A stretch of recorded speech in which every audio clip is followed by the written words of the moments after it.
नमस्कार, आप देख रहे हैं न्यूज टीवी इंडिया। मैं हूं आपके साथ स्नेहा सिंह। शुरुआत करते हैं छत्तीसगढ़ की कुछ खास खबरों के साथ। आज धमतरी में मिलेट मैन ऑफ इंडिया के नाम से मशहूर पद्मश्री डॉक्टर खादर वली का आगमन हुआ है। बता दें, उन्होंने किसानों को एक ऐसा मंत्र दिया है जो न केवल उनकी आमदनी बढ़ाएगा बल्कि समाज को बीमारियों से भी मुक्त करेगा। दरअसल पद्मश्री डॉक्टर खादर वली ने आज धमतरी के कलेक्टर कार्यालय में किसानों के साथ एक महत्वपूर्ण बैठक की है। बता दें, इस दौरान उन्होंने पारंपरिक खेती और देसी मिलेट्स यानी मोटे अनाज के उपयोग पर विशेष जोर दिया है।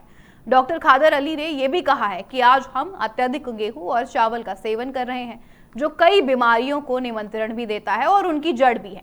अगर हम अपने भोजन में ज्वार, बाजरा, रागी, कोदो और कुटकी जैसे प्राचीन मिलेट्स को शामिल करें तो हमें बार बार डॉक्टर्स के पास जाना नहीं पड़ेगा, ना ही उनकी जरूरत पड़ेगी।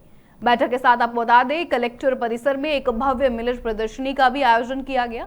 यहां किसानों को कोदो कुटकी से बनने वाले विभिन्न पौष्टिक उत्पादों की जानकारी दी गई है।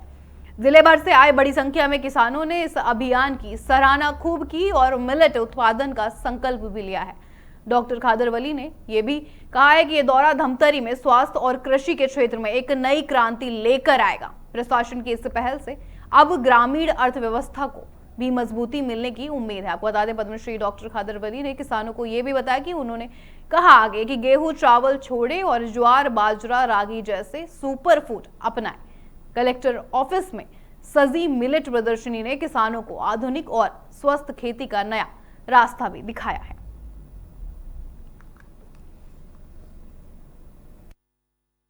नमस्ते। आज धमतरी जिला कलेक्ट्रेट में मिलेट्स के बारे में अवेयरनेस प्रोग्राम आयोजन किया गया है। बहुत सारे लोग आए थे और हम मिलेट्स के बारे में पिछला 30 साल से काम कर रहे हैं। मिलेट्स हमारा स्वास्थ्य का अद्भुत रास्ता है। हम ये गेहूं, चावल, ये आधुनिक फूड कॉर्पोरेट कल्चर को छोड़कर हमारा पारंपरिक दाना का खान पान हमारा रसोई घर में और एक बार वापस लाए। डॉक्टर से और हॉस्पिटलों से दूर रख सकते हैं। हमको इतना अद्भुत स्वास्थ्य का लाभ हो सकता है। ये बात हम सब लोगों के पास पहुंचाना चाहते हैं। Please make sure you eat millets and be healthy. Millets ही हमारा खान पान होना है। ये गेहूं चावल को हम फेंक देना है, क्योंकि ये दोनों चीजों से ही हमारा सबका बीमारियां हम उगा रहे हैं हमारा अंदर। जब आपका खान पान सही होता है, दवाओं का जरूरत नहीं होता है। जब आप खान पान सही नहीं है, कोई भी दवा आपको काम नहीं करता है। तो वो सही खान पान हम ढूंढ लिया है। हमारा पारंपरिक दाना मिलेट से ही हमारा खान पान है। डॉक्टर से हमको दूर रखने का रास्ता मिल गया है। बहुत अच्छा लगा कि आज जिला प्रशासन और कृषि विभाग की तरफ से मिलेट्स महोत्सव के रूप में आज मनाया जा रहा है और सभी किसान यहाँ भी सहभागी बने हैं। मिलेट्स की उपयोगिता क्या है, दैनिक जीवन में उसका उपयोग करने से क्या लाभ मिलता है, उसकी विस्तृत जानकारी डॉक्टर खादर वली पद्मश्री द्वारा दिया गया।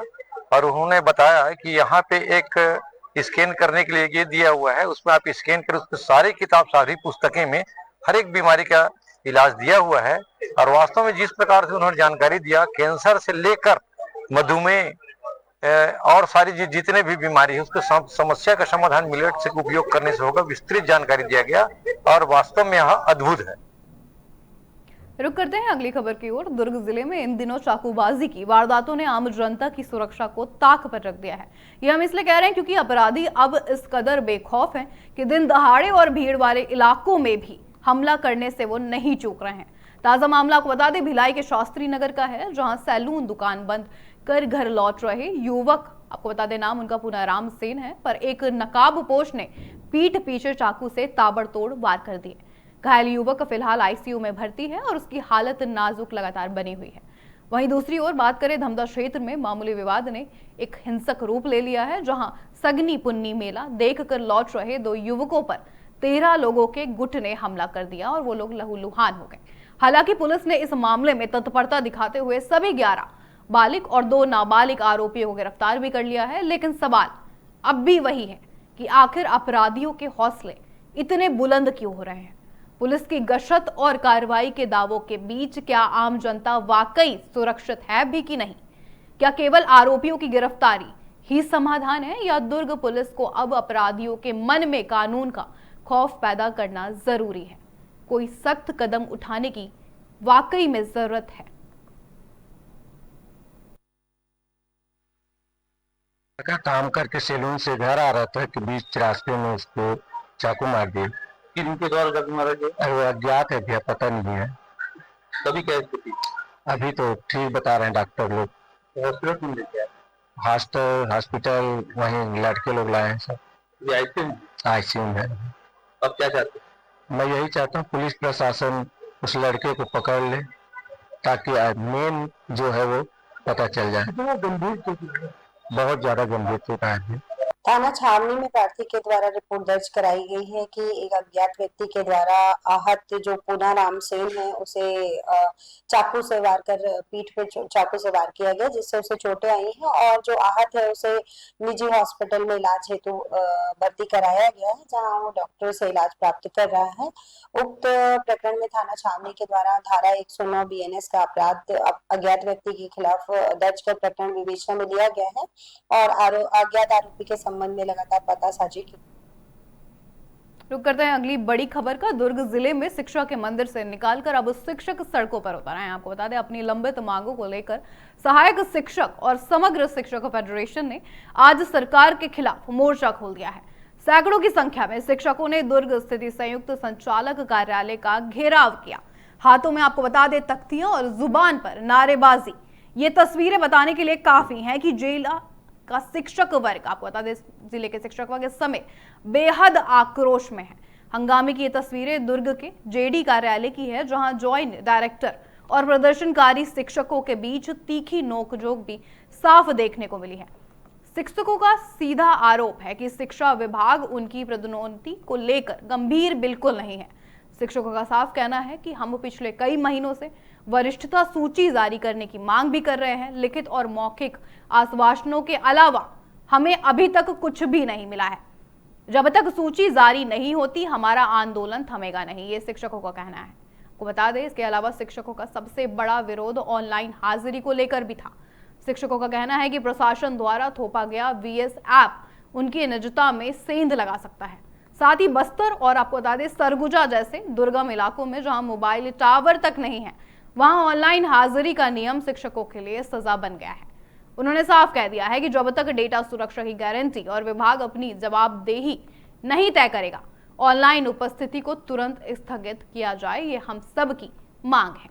आइए सुनाते हैं क्या कुछ कह रहे हैं कौशिक, कार्यकारी प्रदेश अध्यक्ष। जी, छत्तीसगढ़ सहायक शिक्षक समग्र शिक्षक फेडरेशन के दुर्ग संभाग के बैनर तले हम लोग आज जेडी ऑफिस का घेराव किए। हमारी मांग कुछ और नहीं है, बल्कि विगत 3 साल से जो पदोन्नति रुकी हुई है, चाहे वो मिडिल स्कूल यूडीटी से HM के पद पर पदोन्नति और सहायक शिक्षक से उच्च शिक्षक के पदों पर पदोन्नति।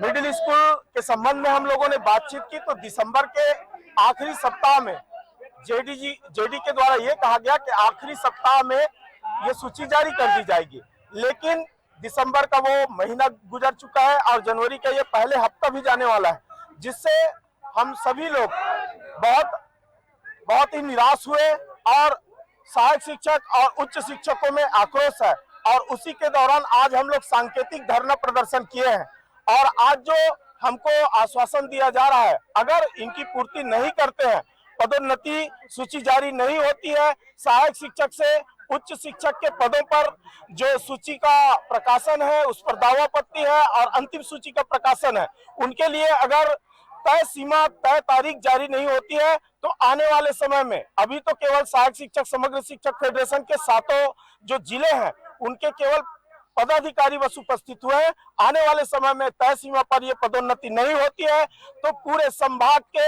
हर स्कूल से तालाबंदी करते हुए जेडी कार्यालय का घेराव और धरना प्रदर्शन अनिश्चितकालीन किया जा सकता है। हम लोग दुर्ग संभाग में लंबित पदोन्नति को लेकर यहाँ एक दिवसीय धरना प्रदर्शन कर रहे हैं। हमारी मांग है कि यहाँ जितने भी उच्च वर्ग शिक्षक है, यूडीटी हैं, उनकी पदोन्नति प्रधान पाठक के रिक्त पदों पर किया जाए और जितने भी संभाग में यूडीटी के रिक्त पद हैं उन रिक्त पदों पे सहायक शिक्षकों की पदोन्नति की जाए। इस संभाग से पिछले बहुत बार सूची निकली, हर बार सूची गलत रहा, और जिसका कारण है कि इस संभाग में अभी तक पदोन्नति नहीं हो पा रही है। और साथ ही साथ इस संभाग की सबसे बड़ी विडंबना है कि 3 साल पहले अगर कोई परीक्षा अनुमति का आवेदन दिया है तो 3 साल बाद भी उसको अनुमति नहीं मिल पा रही है। यहाँ पे जो शिक्षक डायरेक्ट आते हैं तो यहाँ कुछ चमत्कारिक शक्ति है, उनका आदेश निकल जाता है, लेकिन हमारे जो अन्य शिक्षक साथी हैं उनका परीक्षा अनुमति का आदेश नहीं निकल पाता। और आज छत्तीसगढ़ सहायक शिक्षक समग्र शिक्षक फेडरेशन एक दिवसीय सांकेतिक सिर्फ प्रदर्शन है। अभी हमारे पदाधिकारियों का आंदोलन है। अगर इनके द्वारा दी गई तय तिथि में अगर पदोन्नति नहीं की जाती है तो आने वाले समय में यहाँ ताला लगाकर पूर्ण तालीबंदी की जाएगी और यहाँ उग्र प्रदर्शन किया जाएगा। छत्तीसगढ़ में शराब घोटाले को लेकर सियासत एक बार फिर गर्मा गई है। प्रदेश के आपको बता दें, उप मुख्यमंत्री विजय शर्मा ने इस मामले में पूर्ववर्ती सरकार की कार्यप्रणाली पर अब कड़ा प्रहार कर दिया है। बता दें, विजय शर्मा ने स्पष्ट शब्दों में कहा है कि पिछली व्यवस्था में FL10A के 10 नाम पर जो तथाकथित प्रोसीजर चलाया जा रहा था वह भ्रष्टाचार का एक जरिया था। डिप्टी सीएम ने मुख्यमंत्री विष्णुदेव साय के फैसले की सराहना करते हुए यह भी कहा कि वर्तमान सरकार ने इस गलत प्रक्रिया को स्वीकार करने के बजाय इसे जड़ से खत्म कर दिया है। उन्होंने जोर देकर आगे ये कहा कि अब किसी भी बिचौलिया या संदिग्ध व्यवस्था की जगह सीधे पारदर्शी प्रक्रिया को लागू किया जाएगा। विजय शर्मा के इस बयान ने साफ कर दिया है कि साथ सरकार शराब कारोबार में व्याप्त पुरानी विसंगतियों को दूर कर राजस्व की सुरक्षा के लिए प्रतिबद्ध है, वो पूरी तरीके से। अब देखना यह होगा कि सत्ता पक्ष के इस हमले पर विपक्ष की क्या प्रतिक्रिया सामने आती है। ये प्रक्रिया थी जिसको माननीय विष्णुदेव साय जी ने छुआ भी नहीं, चिमटे से पकड़ करके दूर कर दिया और इसको ठीक किया। इसमें FL10A ऐसा कुछ कहा जाता था, उसके स्थान पर सीधी वो उस प्रक्रिया को ही उन्होंने समाप्त किया। तो ये जो प्रक्रिया हुई इसमें लंबी दूरी तक चीजें हैं और धीरे धीरे ये केंद्रीय एजेंसी। अगली बड़ी खबर आ रही है छत्तीसगढ़ से। छत्तीसगढ़ के सरगुजा जिले से आपको बता दें, स्वास्थ्य व्यवस्था को शर्मसार करने वाली एक बड़ी खबर सामने आ रही है, जहां इलाज के अभाव में एक 6 माह की मासूम बच्ची की मौत हो गई है। बता दें, मामला लुंडा विधानसभा के कुन्नी सामुदायिक स्वास्थ्य केंद्र का है, जहां विशेष संरक्षित जनजाति परिवार अपनी बीमार बच्ची को लेकर सुबह 10 बजे अस्पताल पहुंचा था।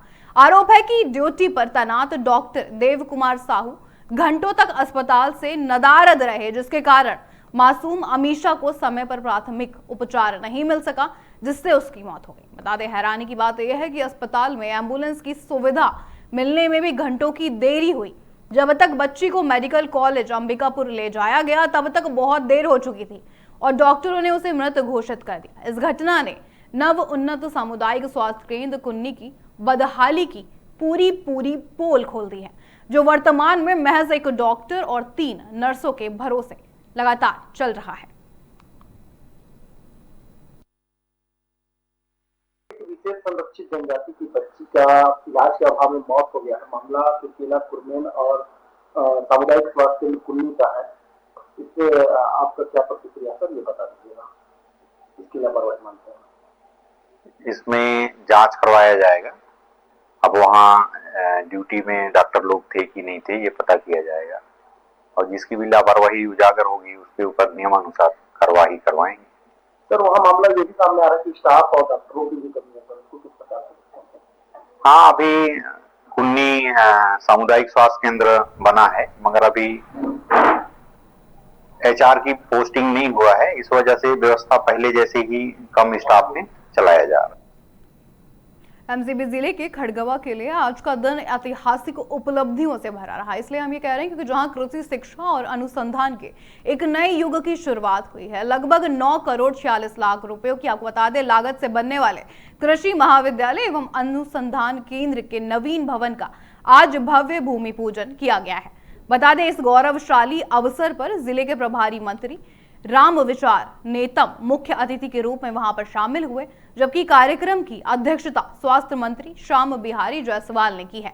इस महाविद्यालय की स्थापना से न केवल आपको बता दें स्थानीय युवाओं को उच्च शिक्षा के लिए भटकना नहीं पड़ेगा, बल्कि कृषि प्रधान इस क्षेत्र के किसानों को आधुनिक तकनीक और अनुसंधान का सीधा लाभ भी मिलेगा। प्रभारी मंत्री रामविचार नेतम ने इस दौरान बड़ी घोषणाएं करते हुए ये भी कहा कि क्षेत्र में नवीन पशु औषधालय और कॉलेज में छात्रावास सुविधा विकसित करने का भी आश्वासन दिया है। मंत्रियों का यह भी कहना है कि ये संस्थान आने वाले समय में उन्नत खेती और किसानों की आय दुगनी करने की दिशा में मील का पत्थर साबित होगा।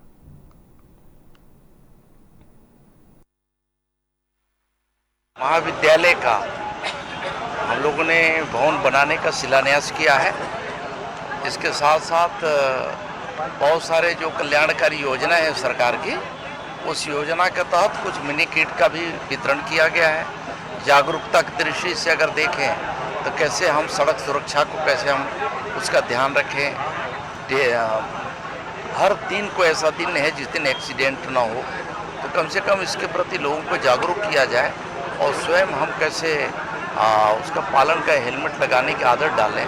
इसलिए इसका भी सिंबॉलिक ये कार्यक्रम किया गया है। साथ ही साथ स्वच्छता के माध्यम से भी लोगों को जागरूक कैसे करें, इन सब को लेकर के एक कार्यक्रम यहाँ स्टॉल के माध्यम से लोगों को जागरूक करने का एक यहाँ पे दिखाया गया है। मैं समझता हूँ कि सनई करके हमारे एमसीबी जिला में बहुत तेज़ी से विकास के काम और बहुत सारी योजनाओं में काम चल रहा है। तो इससे निश्चित है तो हमें बहुत जल्द यहाँ का तस्वीर जो है बदलता हुआ दिखाई देगा। प्रदेश में कृषि को उन्नतशील बनाने के लिए, उपज बढ़ाने के लिए किसानों को किस प्रकार से आगे की कार्रवाई करेंगे, आपके द्वारा किया जाएगा? बहुत सारी योजनाएं हैं। आप स्टॉल में जाइए, बहुत सारे बुकलेट मिलेंगे, जानकारी मिलेंगे। इसके बारे में हम विस्तार से मैंने चर्चा किया है अभी पत्रकारों से 2-3 तारीख को। मैं समझता हूँ कि उसमें विभाग की जितनी योजनाएं हैं उन सभी योजनाओं का विस्तार से हमने चर्चा किया है। उसका आप कहीं न कहीं से निकाल करके देख सकते हैं। छत्तीसगढ़ के बालोद जिले में ये आयोजन उन लोगों के नाम है जिन्होंने परिस्थितियों को कभी अपने रास्ते का रोड़ा नहीं बनने दिया है। पैरा एथलेटिक्स प्रतियोगिता आत्मबल की सबसे सशक्त तस्वीर पेश करती है। मुख्य अतिथि जिला पंचायत उपाध्यक्ष एवं रेड क्रॉस सोसाइटी के चेयरमैन तोमन साहू ने यह भी कहा कि दिव्यांग खिलाड़ी समाज को संवेदना नहीं दिशा देते हैं। उन्होंने इस मानवीय मूल्यों से जुड़ा आयोजन बताया। अध्यक्षता कर रही जनपद अध्यक्ष सरस्वती टेमरिया ने खिलाड़ियों के साहस को सलाम भी किया है और कहा है कि यह मंच सामाजिक समानता का प्रतीक है। मैदान में हर खिलाड़ी अपने आत्मविश्वास के साथ दौड़ता है, कूदता है और आगे बढ़ता है। यहाँ हर प्रयास एक संदेश है, हार मानना विकल्प नहीं है। बता दें, ये प्रतियोगिता समाज को सिखाती है कि जब सोच सकारात्मक हो तो हर सीमा टूट जाती है। यह आयोजन प्रेरणा का स्रोत भी है, पहचान भी है और भविष्य की एक बहुत मजबूत नींव भी है।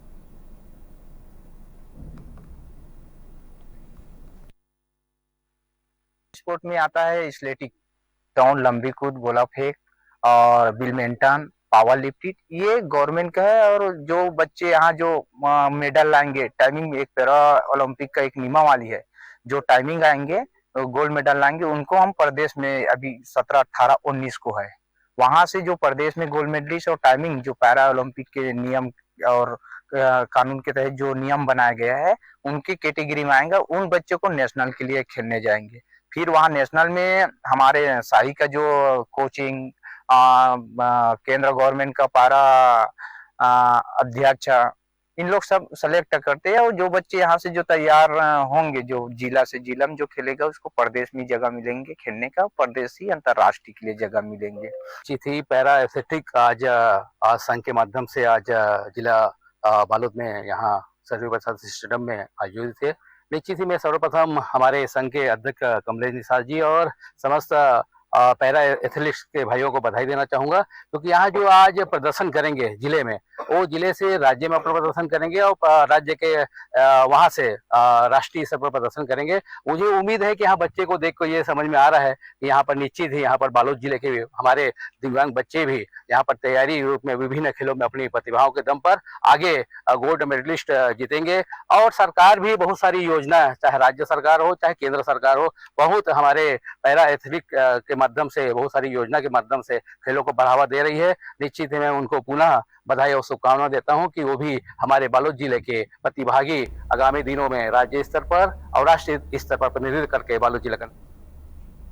भरतपुर जनपद के ग्राम पंचायत बड़गांव खुर्द से एक बेहद चिंताजनक खबर सामने आ रही है, जहां नल जल योजना के दावों के बीच ग्रामीण बूंद बूंद पानी के लिए तरसते नजर आए।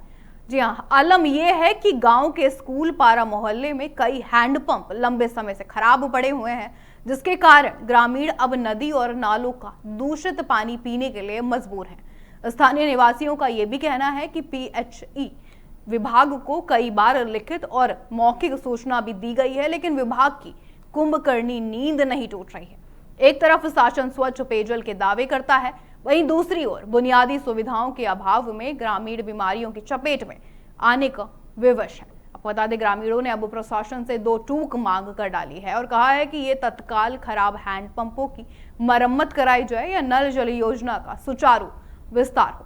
अब देखना यह होगा कि विभाग इस मानवीय संकट पर कब संज्ञान लेता है या फिर ग्रामीण इसी तरह दूषित पानी पीकर अपने स्वास्थ्य से खिलवाड़ करने को मजबूर रहेंगे। कौन से पारा में खड़े हैं? हम अपन स्कूल पारा में खड़े हैं, बड़गांव खुर्द। कितने हैंडपंप आपके पारा में हैं? यहाँ पे कुल 6 हैंडपंप हैं। कितने हैंडपंप चालू हैं? यहाँ पे 2 हैंडपंप चालू हैं और 4 हैंडपंप खराब हैं। इस पारा में कितने मकान होंगे? मकान इस पारा में लगभग 30 से 32 घर हैं। 30 से 32 घर हैं जी। आप लोग किसी से बोले क्या कि हमारे हैंडपंप बनवाया जाए? भाई, हमने सचिव महोदय को 2-3 बार बोला गया सर, मैं पंच भी था कि इसके हैंडपंप को मतलब बनवा दिया जाए, नहीं तो यहाँ पे भीड़ भाड़ इकट्ठा होता है, यहाँ पे लोग खद्यान लेने के लिए आते हैं, यहाँ पे सोलर पंप स्थापित करवा दिया जाए। ढोड़ी बनवा के यहाँ 2-2, 3-3 लाख रुपए गमन कर दिए जाते हैं, लेकिन यहाँ पे लगभग 150 व्यक्ति महीना में आते रहते हैं, उनको पानी